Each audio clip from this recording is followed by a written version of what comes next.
안녕하세요. 오늘의 말씀은 로마서 1장 18절에서 32절 말씀입니다. 우리말 성경으로 읽겠습니다. 하나님의 진노가 불의로 진리를 막는 자들의 모든 불경건과 불의에 대해서 하늘로부터 나타납니다. 이는 하나님을 알만한 것이 그들 가운데 분명히 드러나 있기 때문입니다. 하나님께서 그들에게 그것을 명백히 보여주셨습니다. 세상이 창조된 이후로 하나님의 보이지 않는 것들, 곧 그분의 영원하신 능력과 신성이 그분이 만드신 만물을 통해 명백히 보여 알게 됐으므로 그들은 변명할 수 없습니다. 그들은 하나님을 알면서도 하나님을 영화롭게 하지도 않고 감사하지도 않았습니다. 오히려 그들의 생각이 허망해졌고 그들의 어리석은 마음은 어두워졌습니다. 그들은 스스로 지혜롭다고 하지만 미련하게 돼 썩지 않는 하나님의 영광을 썩어질 사람이나 새나 짐승이나 기어다니는 동물의 우상으로 바꾸었습니다. 그러므로 하나님께서는 그들이 마음의 정욕대로 살도록 더러움에 내버려 두시니 그들은 서로의 몸을 욕되게 했습니다.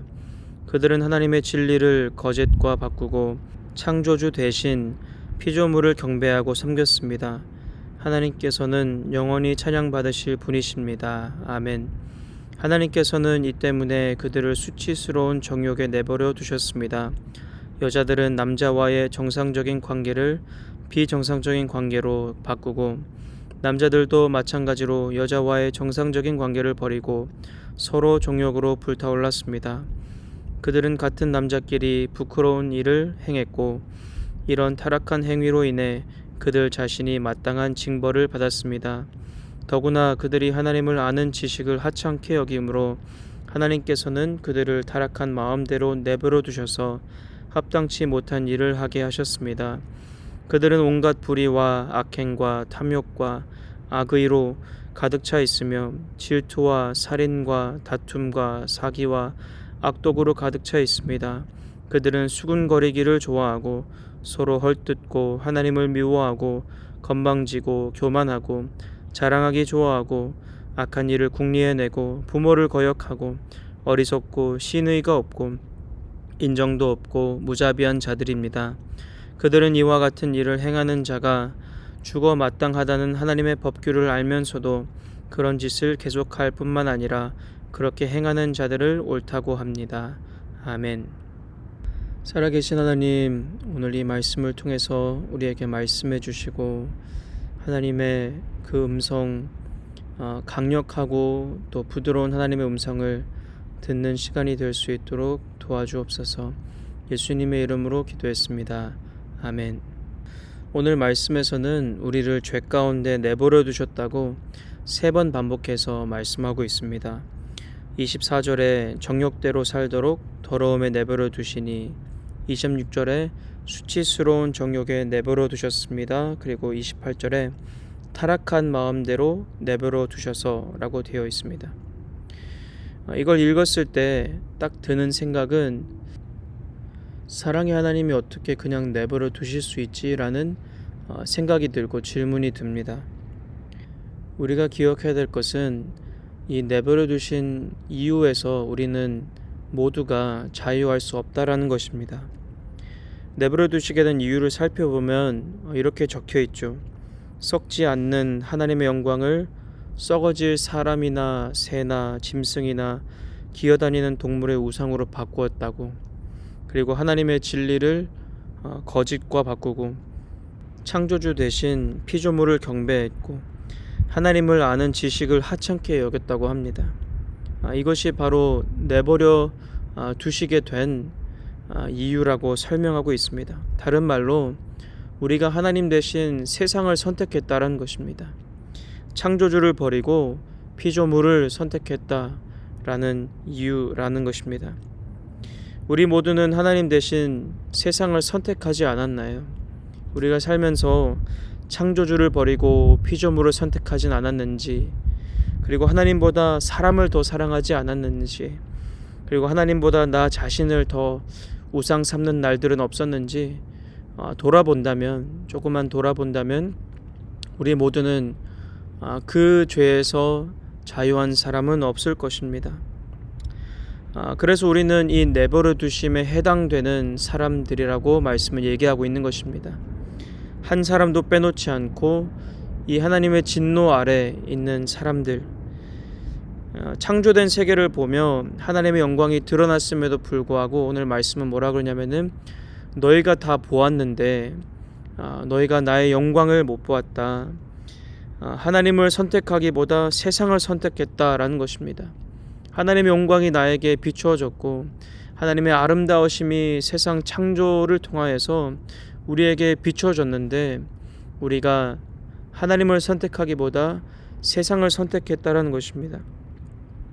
예수 그리스도를 알고 믿고 복음을 받아들인 후에도 우리는 하나님을 등지고 세상을 향하여 살았던 우리의 날들을 돌아보라는 것입니다. 그 누구도 한 사람도 이 하나님의 진노에서 자유할 수가 없습니다. 그래서 로마서 3장에서는요 선포합니다. 의인은 없나니 하나도 없다. 여러분, 사랑의 하나님이 어떻게 그러실 수가 있나요?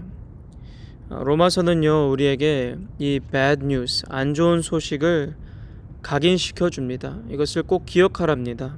그 다음에 살 길을 알려주긴 하지만 첫 스텝에서 왜 하나님은 내버려 두신 것일까요? 여러분, 예를 하나 들어보겠습니다. 조선의 한 임금이 용서하는 것을 잘 하는 임금이 있다고 생각해 보십시다. 그런데 그것만 있고 정의는 없는 것입니다. 그래서 마땅히 벌을 받아야 될 사람들, 약한 사람들의 것을 약탈하여서 훔치는 사람들, 그리고 배고픈 사람들의 음식을 빼앗아가는 사람들을 보면서도 그냥 눈 감아주는 임금이라고 생각해 보십시다. 어떠한 처벌도 내리지 않고 바로잡지 않습니다. 그냥 눈 감아주었다면 나라와 백성들이 이 왕을 보면서 과연 사랑의 임금이라고 얘기할 수 있을까요? 그렇지 않겠죠. 여러분, 하나님은 용서하시고 자비로우신 하나님이기도 하시지만 동시에 의의 하나님, 정의의 하나님이십니다. 법을 바로 세우고 법을 집행하시는 분이십니다. 이게 있어야 진짜 용서도 있고 진짜 자비도 있을 수 있는 것입니다. 여러분, 정의도 있어야 사랑도 있을 수 있는 것입니다. 여러분, 우리는 복음을 만나기 전에, 예수를 만나기 전에 다 이 상태에 있었습니다. 내버려진 상태, 하나님으로부터 내버려진 것보다 더 큰 절망이 있을까요? 그러나 의와 또 사랑의 하나님께서는 의를 이루시고 동시에 우리를 구원하시기 위해서 당신의 아들 예수 그리스도가 이 땅에 오게 하시고 또 고통당하시고 십자가에 못 박혀 돌아가시게 합니다. 그리고 그 아들을 부활시키시죠. 의와 사랑을 동시에 이루시기 위해서 그렇게 하신 것입니다. 우리의 원 상태를 몰랐다면요, 내가 내버려질 수밖에 없는 상태라는 것, 내가 영원한 죽음에 이르게 될 수밖에 없는 사람이라는 것, 이것이 원래 나의 죄값이라는 것을 몰랐다면 예수님이 나를 위해서 죽으셨다는 것이 하나님께 당신의 아들을 희생하신 하나님께 큰 의미가 있는 것처럼 우리에게도 그런 의미가 있을까요? 그런 의미가 없을 것입니다. 당신의 아들이 고통받고 십자가에 못 박히셨는데 말입니다. 우리는 이것을 꼭 기억해야 합니다. 나의 원 상태, 내가 예수를 만나기 전 주님이 나를 위하여서 계획하시고 약속하신 대로 우리에게 복음을 허락하셨던 것은 당신의 아들 예수 그리스도가 고통당하시고 십자가에 못 박힐 수밖에 없는 그분이 하셔야만 했던 그 일, 우리 때문에 그렇게 하셨다라는 것입니다. 사탄은요, 계속 그 의미가 깊은 십자가가 우리에게 무감각하고 무의미하게 다가오도록 하려고 합니다. 그렇게 되면요, 우리 그리스도인들은 능력을 잃게 됩니다. 감사도 없고요, 영광도 없습니다. 즐거움도 없고 기쁨도 없습니다. 하나님의 말씀을 따라 살고자 하는 능력도 사라집니다. 이 세상이 전부인 마냥 살게 하려고 할 것입니다. 어떻게 하냐면은 이 십자가 사건을 무의미하게 만듭니다. 우리에게 어떻게 해요? 나의 원 상태를 기억하지 못하게 합니다. 내가 내버려진 상태였다는 것을, 나는 그럴 수밖에 없다는 그런 상태였다는 사람인 것을, 그것을 망각하게 하는 것입니다. 여러분, 사탄의 그런 술수에 속지 않고 우리 꼭 이 밴뉴스를 기억하십시다.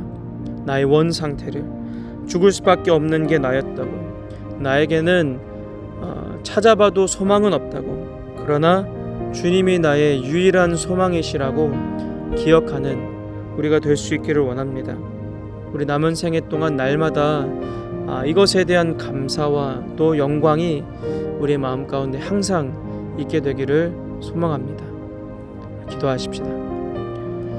살아계신 하나님, 나는 구제불능의 죄인입니다. 내버려진 상태에 있는 사람입니다. 그러나 의를 이루시고 나를 구원하시기 위해서 당신의 아들 예수 그리스도가 십자가에 못 박혀 돌아가시고 부활하게 하셨습니다. 하나님에게는 우리에게보다 더 큰 의미가 있는 더 큰 사건입니다. 하나님, 우리가 꼭 이 십자가를 잃어버리지 않게 도와주십시오. 그리고 내가 어떤 상태에 있었는데 주님이 나에게 어떤 은혜를 베풀어 주셨는지 잊어버리지 않는 주의 백성 되게 도와주옵소서. 감사합니다. 예수님의 이름으로 기도했습니다. 아멘.